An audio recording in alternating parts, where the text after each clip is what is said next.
दोस्तों आप लोगों को तो पता ही है कि खेसारी लाल यादव का एक फिल्म आया है और उस फिल्म का नाम है रंग दे बसंती।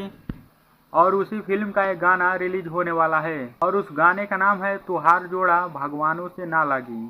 और उस गाने को लिखे हैं कृष्णा बेदर्दी जी ने और खेसारी लाल यादव और प्रियंका सिंह इस वीडियो में आप लोगों को नजर आने वाली है। यह गाना रंग दे बसंती फिल्म का है और इस गाने को 6:30 पर SRK म्यूजिक पर सुबह रिलीज किया जाएगा। यह गाना फिल्म का है, काफी अच्छा गाना है, बहुत ही बेहतरीन गाना है। तो आप लोग सुबह तैयार रहिएगा, SRK म्यूजिक पर इस गाने को रिलीज किया जाएगा। खेसारी लाल यादव का जो रंग दे बसंती फिल्म भी आया है काफी बेहतरीन है, काफी लाजवाब है और अभी तक वह सिनेमा घरों में चल रहा है और काफी अच्छा कलेक्शन भी कर रहा है। अगर आप लोग फिल्म देखे हैं तो कमेंट बॉक्स में जरूर बताइएगा और सुबह तैयार रहिएगा इस गाने को सुनने के लिए। और आप लोग हमारे चैनल पर नए आए हैं तो चैनल को सब्सक्राइब कर लीजिए, वीडियो को लाइक करना ना भूलिए।